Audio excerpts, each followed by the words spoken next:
Hello and welcome to Full Disclosure, a podcast project designed entirely to let me spend more time with interesting people than I'd ever get on the radio, although this will be a slightly curtailed edition, largely because my guest is in such demand. Bernie Sanders, welcome. Great to be with you. I have read that you don't like talking about yourself, which is rare for a politician and suboptimal. So you're going to ask me about myself? Yeah, suboptimal for an interviewee.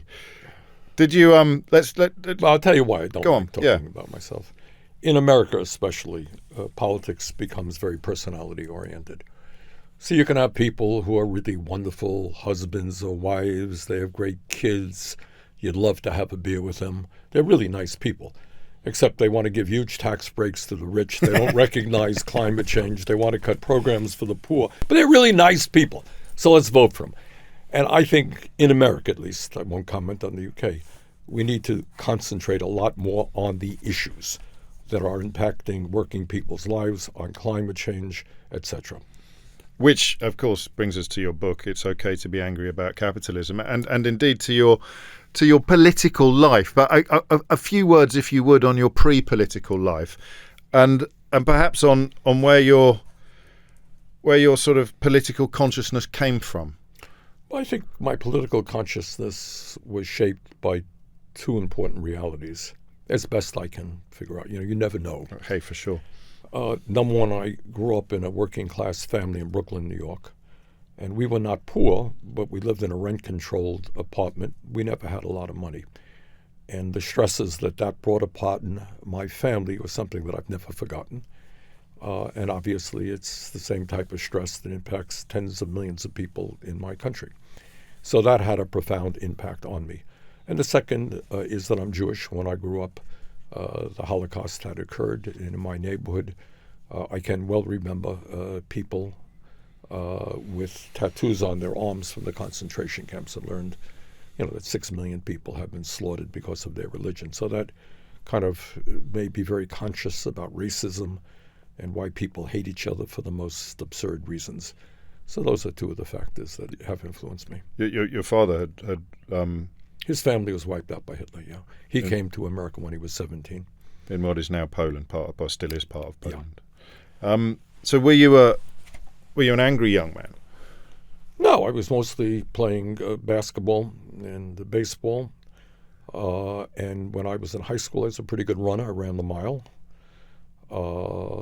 It was, not very political at all in high school. I got a lot of my politics, I think, rubbed off from my brother, who lives in Oxford right now, who influenced me greatly.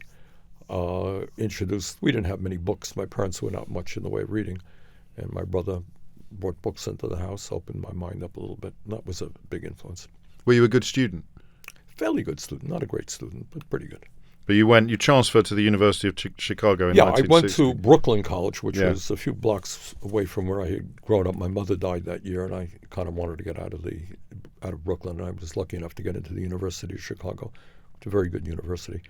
I learned more at the University of Chicago off campus than I did on campus. How do you mean? The classes were fine, but I got involved in the civil rights movement there. I got involved in the peace movement there. I learned about democratic socialism there. They had a wonderful library. So I didn't do all that well academia, but I spent half my life down in the bowels of the library reading a whole lot of stuff. So significant that you shifted from from English to political science then. That was a reflection of what was happening outside college. Well, no, political science was an easy subject, actually. If you read the newspaper, you can get by in political science.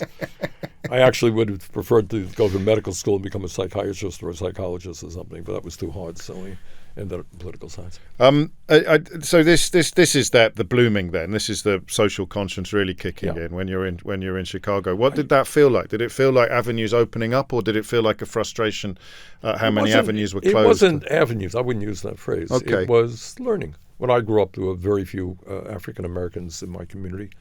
So for the first time in my life, I associated with blacks and got involved in a young people's socialist league. Didn't know much about the peace movement, foreign policy, got involved in that a little bit. So it was a real opening up. It was, in a sense, good education. It happened to be off campus more than on campus. And what would ambition have looked like then for you personally? Not much. I mean, I think I wanted to be a social worker, maybe a librarian. But, and years later, of course, after I graduated, or about that time, the Vietnam War started, and that was something that was enormously significant to my generation. Those of us who saw the horror of what that war was about and opposed the war, and the civil rights movement, those were the motivating factors around my generation, the political movement. Was it immediately evident that the Vietnam War was?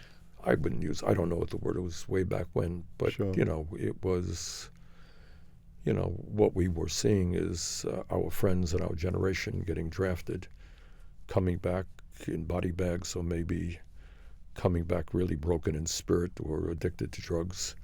It was a terrible, terrible war. And that's for the Americans. For the Vietnamese, that was something else. Obviously millions of people, I think, were killed in that. So in conjunction with the civil rights movement, this was, well, not the first time, but the main time where you felt that ordinary people were just pawns in the games of the rich and the powerful. I think so. And then combined with the issue of economic justice, when I was at the University of Chicago, I worked briefly for a union as well. And that was an eye-opener. It was a good union. While I was in Chicago, I got a job in a summer at a psychiatric institute in California. I learned that was also a very good experience. But what was pushing you then? What was your... There's quite a lot of stuff here. There's quite a lot of interests. I'm looking for a unifying theme, which is probably a bit naive of me. But you were... Well, what motivates you? I mean, what motivates people? You're interested. You want to get to the truth of things. But right? you want to change things as well. And yet you didn't have the ambition yet to be involved in engines of change. Well, what happened, I did not grow up saying in any way, stretch, in any form, Sure, that I'm going to be an elected official. Never. I think back, both of my parents died young, but they certainly would have been shocked to find their son a United States Senator. Would have been the farthest thing from their imagination. But what happened and how I got involved was, I got involved, as everybody here knows, we have two major parties, Democrats and Republicans. And in the state of Vermont, you have Democrats and Republicans. There was a very small third party developed called the Liberty Union Party, which focused on economic justice, opposition to the war in Vietnam, civil rights, etc.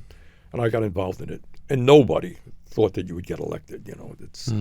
What you did is use it to educate people, and you got on radio shows and hang out on street corners and you talk to people. It's kind of fun. So I ended up over a period of years running for statewide office in Vermont on 4 occasions. If my memory is correct, I got 2% of the vote, 1% of the vote, 4% of the vote, 6% of the vote. And then 5 years after I stopped doing that, in the interval, I did a number of things, including something that interests me to today, and that is doing media on subjects that the corporate media doesn't discuss. So we have a rich history in the United States of socialism, of trade unionism, of all kinds of struggles, which kids in school ordinarily would not be aware of. So I did a video on a guy. Let me see. I'm going to test you now. Are you ready, James? Go on, let's see. Here it is, folks. Pay attention. Uh-oh. Eugene V. Debs. No. See, this is interesting. Debs was one of the important people of the 20th century from the working class perspective. He helped form, he was a railroad worker and helped consolidate and broaden the rail union, fought hard for industrial unionism, and helped create the Socialist Party in America, ran for president 5 times, starting, I may be in 1896, 1900, 1904, and so forth. His last run was, I think, in 1916, and he ran from a jail cell. He was arrested. That ring a bell now? Yeah, that because of people writing about Trump being able to run from a jail cell. That's where I've seen it. It's not ideal context, is it? No. Trump is not a Debs, believe me. No, I get that much. That's the only precedent. Yeah. That and I he think ran people for, have and he got cited. 1 million votes or whatever he got. Yes. But he was a wonderful man and a great man. And So anyway, I did a video, kind of a half-assed, not very sophisticated video, but I wanted to get the word out. We sold it to the colleges and universities. That remains, to me, almost a mission, talking about things. The book is, in a sense, related to that, talking about ideas that are not widely discussed. I mean, I could hit you with Thomas Kett now. Thomas Kett, does that mean? Oh, you got me. We're even. Okay. So it's a very similar, although it goes back much further. Is that he led a rebellion that almost succeeded in overthrowing the monarchy? But you wouldn't read that. What year was that? This is going back much further than the 20th century. But it speaks to this idea, and you could say the same about the Peterloo massacre in Manchester when they sent armed troops in to kill people who were essentially protesting about poverty, and it doesn't get coverage. It's not just the coverage at the time, it's the history books and That's the teaching exactly right. That's exactly in class. And how much of that then is deliberate and conscious? That's what this book is about. It's all deliberate. Yes, but I want to hear it in your own words. I mean, it's like retrospective news management. If I am, so we're going to go right now to the moment where we are now, and then we're going to go back. All right. What is the moment that we're living in economically? Today in America, the wealthiest and the world, the oligarchs, the wealthiest people in the world, have never, ever had it so good. All right.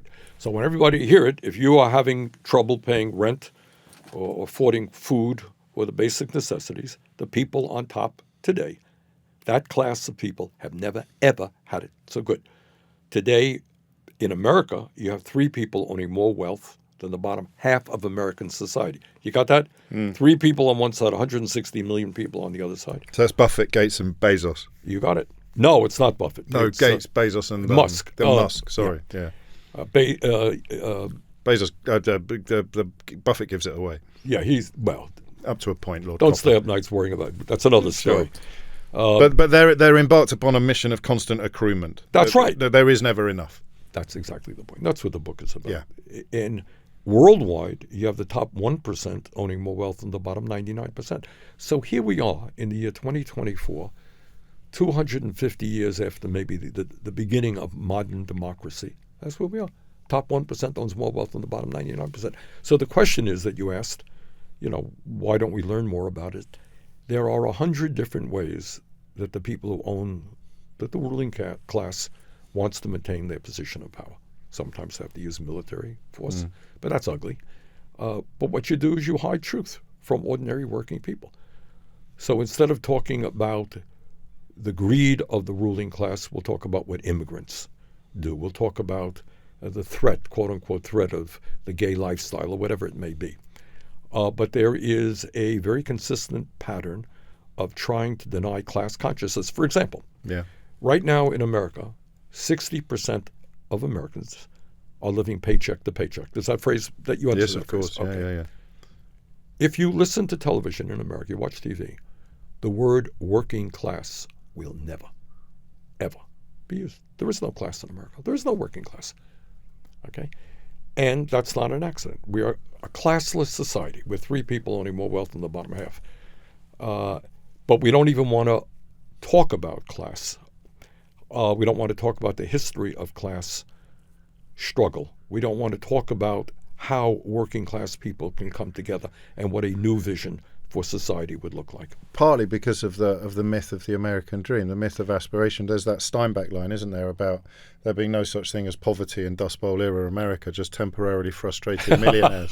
That's one of the best lines ever written about what you're describing. But it is. If you watch television, it could be you. Yeah, it could be you. That's one of the myths out there. That's true. But bottom line is the ruling class wants to maintain a status quo which works very well for them. And, whether it is media, we talked about media, whether it is politics. Right now, I don't know how many of your listeners will know this. In America's very, very corrupt political system, we are a quote-unquote democracy, right? Yeah. We have the right to vote every 2 years. Now, Republicans are trying to make it harder. That's true.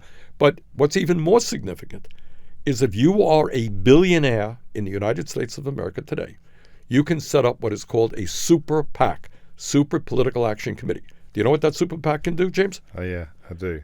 All right. You can put hundreds of millions of dollars, billions of dollars into that to run TV ads or organize, do whatever you want to defeat candidates who stand for working people and support your reactionary friends. That's what the American political system has evolved into. So what the book deals about is the power. It's not just the immorality of income and wealth inequality, which is horrendous. It is what power is about. Power is ownership of the media. It determines what we consider to be important or not. Power is political control. Give you an example, one of many examples. I'm chairman of a committee which deals with prescription drugs. In America, because we're the only major country on earth not to have a national health care program, we pay the highest prices in the world by far for prescription drugs. In some cases, 10 times higher than you'll pay here in the UK. Do you know how many lobbyists the pharmaceutical industry has in Washington, D.C.? 535 members of Congress. They have 1,800. How's that? And then on top of that, they make huge campaign contributions. All right, that's a corrupt political system, and that's why it's very hard to bring about change. It's also explicit and overt, whereas here, which is something I've written about a lot, they call themselves think tanks and pretend that they're not lobbyists, which is a different kind of disease. It's a different kind of malaise. They have heavy influence. Yes, and there's increasing synergy or symbiosis between the two, actually. I tell you what, I mean, I thought this would happen. There's no point trying to pursue this in any conventional interview format. I'll just benefit from your wisdom, if I may. What about the people who work on these media outlets? Because I have friends, I worked on newspapers myself. They don't know that they are doing what you've just described. For example, someone who writes a scare story about immigration is counting how many clicks it gets on the newspaper website. It doesn't really occur to them that they're encouraging people to punch down instead of punching up, and therefore perpetuating their own. Well, you got a couple of things here. Yeah. Understand that in America, if my memory is correct, the 7 largest media conglomerates control about 90% of what the American people see, hear, and read. In America, I don't know what's here. It's fewer. We have cable TV. Yeah. And you got hundreds of stations. My God, I got hundreds of different stations. They're all owned by a few different major media corporations who themselves are controlled by very, very wealthy people. In terms of newspapers, Rupert Murdoch, I think we are all familiar with. Jeff Bezos, a guy who owns Amazon, now owns the Washington Post, one of the more important papers. Elon Musk now owns Twitter. Yeah. So what you have is an incredible concentration of ownership, and power, and this is the fundamental issue, which we have got to deal with in contemporary life. Do you think Musk bought Twitter in order to reduce the amount of information that was unhelpful to people in his position? Yeah, probably. He's a strange bird. Well, that's for sure. But I think that was certainly one of the factors. Yeah. People in this country struggle to understand, even in the context that you've just described and having our own comparable problems, they struggle to understand the supremacy of Fox News and the role that it played in Donald Trump's election. Well, Rupert Murdoch is nobody's fool. I mean, he has media all over the world. I mean, he started in Australia, as I recall. And he is the epitome of what the right wing tries to do. You would start off by saying, and I'm obviously far more familiar with American politics, and you asked me a moment ago what gets discussed and what doesn't get discussed. Give you just one tiny example. Healthcare is a huge issue. Everybody gets sick. We end up in the hospital. Our babies get born. We die. In America, we spend $13,000 a year for every man, woman, and child. You got that? That is probably 2.5 times what you spend here in the UK. Double what most other countries spend. And yet we have 85 million people who are uninsured or underinsured. Our life expectancy is one of the lowest in the OECD. Do you might think that somebody sitting on television would say, we spend twice as much as other countries, but we don't live as long. Our social outcomes are worse. Gee, why is that? Let's have that discussion. Yeah. Zero. It doesn't take place. It's not allowed to be discussed. So, I'm an advocate of what we call Medicare for all, which is basically a Canadian-type healthcare system.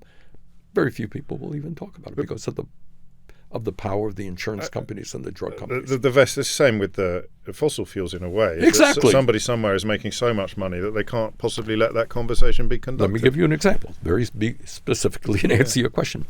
It's not the case now, but it was the case, I'm guessing, 10 years ago. on American TV, at least. I can't comment on British TV.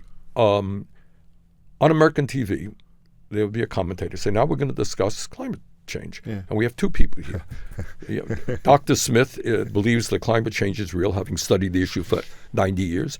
And here's Mr. Jones from some think tank who says, well, this occurs every million years or so. It's not really caused by human. And we'd have that debate. All right.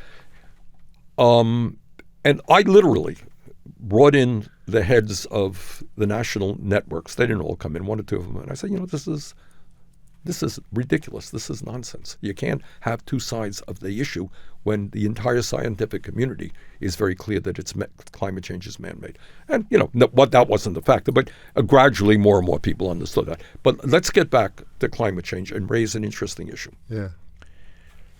If some kid walks into a store in London and robs it, police find him, he's convicted, goes to jail, right? He's guilty. We all think you don't go into a store with a gun or whatever and rob somebody. What happens if you are a fossil fuel executive, you're the head of an oil company, and 70 years ago you were informed by your scientists that carbon emissions was causing global climate change, global warming, which was very dangerous for humanity and could have disastrous impacts. You were told this. And what you did then is start organizations trying to obfuscate the issue or lie about the issue. What do we say about that individual? Kid gets arrested for robbing a store. This guy makes money while knowingly destroying the planet. How do you deal with that? I mean, does anyone ever discuss it in that context? Because you don't. These are the people who run the world, and no one ever holds them accountable.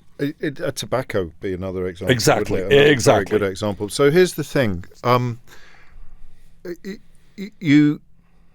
You describe with such clarity things that are obvious and true.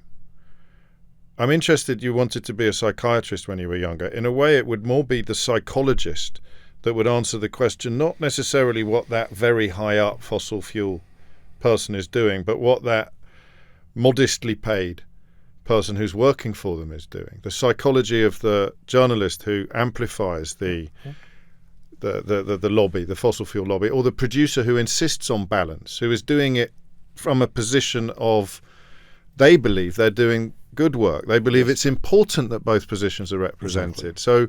So their psychology fascinates me because they're not, I mean, one word I might have reached for in answer to your question is evil, the person who 70 years ago... No, I wouldn't even use the word evil. No. I mean, it's...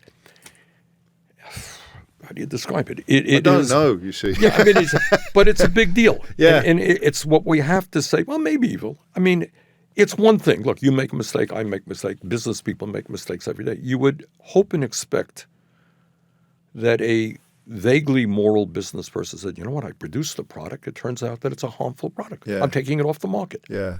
These guys produce a product that's destroying the planet. Yeah, I guess evil might be, but I don't. We don't want to turn off the tap of money, so we can't turn off the tap of oil. Exactly. How much of a role does stupidity play, Bunny? I'm not into stupidity. Not at all, because we've got problems now in this country with, I would say, quite intellectually challenged political figures who parrot the lines about net zero and don't really understand any of it. And proper journalism would tug one thread and the whole suit would fall apart, but they don't get exposed to proper journalism because they now have their own television stations. Rupert Murdoch's just opened another one. There's another hedge fund that started another television station populated entirely with right-wing politicians and pundits who will insist that the science is wrong. So they are hired to do just that. That's what they're paid to do. Yeah, but they probably somewhere believe it. Maybe. Because they're not capable of... I'll give you an example. Go on. I think that's exactly right. Yeah. I think I do believe it. In my world, which is a political world, yes, many of my colleagues, I am fortunate, so I don't want to be holier than thou. Sure. Are here. I am lucky. I ran for president, and our campaign was fueled by small donations. I think averaging $27 or $20, whatever it is. To the tune of nearly $200 million in total. Yes, that's right. For people who don't know, I mean, it was extraordinary. Yes, and it was historical. Yes, of course. And from that point of view, it showed that you could run a serious national presidential campaign without being dependent on big money. But many of my colleagues are not in that position. And the point that I want to get to is what you just made.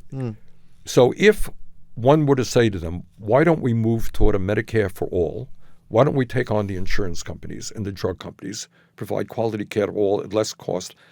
They will argue. It's not because they think they're in the pocket of the money. You're around those people. You absorb it. You believe it. Okay. Oh, well, but this would be terrible. Da, da, da, da, da, da. So people end up, no one wants to go around. Maybe there are some people who say, I'm a phony and I'm a liar and I'm going to work today to lie to everybody. Sure. You got to believe it. Yeah. And that's what the system does. So it's a form of osmosis of moral corruption almost. Well, that's a nice phrase, but yeah, it's something like that. But you understand what I'm saying? I understand exactly what you're saying. That's why I asked you the question about journalists, because I break bread with these people and it wouldn't enter their mind. And they will tell you, don't tell me, this is what I believe and I'm doing the right thing. Yeah, and they have consciences. In their own minds, they have consciences. But every now and then, things happen. If somebody speaks out. Yeah. And that's what keeps you sane. Yeah. That knowledge, because I could ask you, how come you haven't gone mad? Because some would say that's you're not quite right, but no, maybe I have. But I mean it, because there's that line in Orwell about holding on to the truth as being the only way. But there have been times in your career, both before and after the presidential runs, when you must have felt very, very lonely, and the frustration of that must be sometimes overwhelming. Well, the answer is yes and no. Okay. That's a good political answer. All right, here's the no. Running for president, you got out of what we call the bubble of the Beltway, Washington, D.C., okay? Now, and you go into the real world.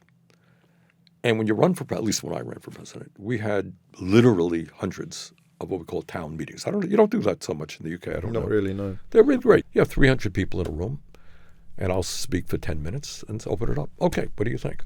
Okay, Bernie, my family can't afford health care. I'm going bankrupt because we can't afford a health care bill. I can't afford to send my kid to college. I'm trying to live on $10 an hour care. And we talk about those issues. And when you hear from ordinary people, to answer your question, you say, you know what? I'm not nuts. This is the reality facing ordinary people. Now, it may not be discussed within the confines of Washington, D.C. We don't talk about those things because we're too busy running around trying to get campaign contributions from the rich and the famous. But you get out, and then you go out. And having run for president, it was an honor. It really was. And I don't mean to be rhetorical about it. You go out, and in my case, and you go out and you talk to thousands of people. You look out in an audience of young black kids and white kids and Latino and Asian Americans and gay and straight. And these people want a better world. And that has an inspiring impact on me, at least. So you ask me, you don't feel lonely in that moment. Now, you come back to Washington, D.C., and you say, why don't we have health care as a human right? Hell, Bernie, da, da, da, da, da. Yes, you can feel lonely in that context. Okay, but the ease with which the people you describe could move from being in one of your audiences to being part of the culture of blaming Mexicans or blaming people of color or blaming LGBTQ people, that the ease sometimes with which that journey is made. Maybe I'm wrong on this, but I start off with the assumption that people are fairly good. Yeah, you have to, don't you? Yeah, and that's been my experience. But this is what also we have to realize is that what class does is separates the upper middle class from the working class in a very significant way. So, James, if you're an American worker and you're between you and your dad or your mom, real inflation accounted for wages have not gone up for 50 years. You got that? Okay. And the likelihood is, if we don't get our act together, your kids are going to have a lower standard of living than you. We're ahead of you there. That's how yeah. Certainly in terms of property ownership and other things, it's going backwards now. Yeah, all right. So then you look at the politicians and you say, this is all, if I may say so, bullshit. What are you doing? You're blabbing and you're talking, and I can't afford an apartment. I can't afford the retirement. I can't afford the basic necessities of life. I can't go on a vacation. You guys are talking and talking and talking. That's when demagogues flourish, in my view. And it's not just Trump, and it's not just Obama and all these other guys. When people give up on the political process because they don't believe that politics is relevant to their lives, they don't see change. And I want to say this, and I'm not here in the UK to, but to me, an historical moment. It was a beautiful moment when Labour came in after World War II. they made a difference in people's lives. I mean, the fact we have a welfare state and an NHS, just to name but two. Yeah, I mean, I'm sitting in America reading about Nye Bevan saying that the day will come, in 48 it was, where everybody in this country is going to be able to go to a doctor, go to the hospital. I cried. Yeah. I mean, it is, and I want you to appreciate it. I mean, that's a contribution the British people have made to the world. Healthcare is a human right for all, poor, rich. You're going to get quality care. That was a huge step forward for humanity, actually, and that showed a government could actually do something. I was the chairman in 21 after Biden was elected of the Budget Committee, and it turns out that the Budget Committee had a big responsibility of dealing with what we call the American Rescue Plan. So here we were in early 21, March. COVID was devastating the country, all right? Hospitals were overwhelmed with people coming in. Doctors, nurses didn't even have protective equipment, in America at least. They were going around without gloves or masks. Terrible. The economy had crashed because no one was going to work. We put together the American Rescue Plan. It was a $1.9 trillion bill, which put money back into the hands of people, strengthened hospitals, strengthened child care, strengthened education. And at that point, because government responded to the crisis of the moment, very frightening crisis, Biden's popularity was higher than it's ever been. In other words, if you want to beat right-wing extremism, what you have to do is make government respond to the needs of working people. That will deflate the Trumps of the world and other right-wing demagogues. Well, you've brought us round full circle. How worried are you about the direction of traffic in America at the moment? Very worried. More worried than you were last time round? Well, I was worried last time around too. Sure. It's right now, according to the polls, Trump might be a little bit ahead of Biden. And I want everybody to understand, when we talk about somebody like Trump, you're not just talking about a pathological liar. I doubt that Trump really knows the difference between lying and not lying. You're not just talking about somebody who's a sexist who wants to deny women the right to control their bodies. Somebody who wants to give tax breaks. Somebody who doesn't believe in the concept of climate change. It's deeper than that. Trump really does not believe in democracy. And if people in Europe or elsewhere think it doesn't matter who gets elected president of the United States, what Trump will do, if he's elected, and I intend to do everything I can to see that he's not elected, but if he gets elected, he will use the power of that office to strengthen right-wing governments around the world and work with right-wing movements. In that sense, he's an internationalist. He wants the Bolsonaros in Brazil, the right-wing leadership in Europe to flourish, and he will work with them. So that, in a way, is proof of your pudding, isn't it? Not just in it's okay to be angry about capitalism. I mean, the rise of Trump and the role of Trump, and to go back to Bevan, who you just mentioned, that notion of the triumph of 20th century conservatism being to persuade poverty to use its power. Wealth persuades poverty to use its power to keep wealth in power.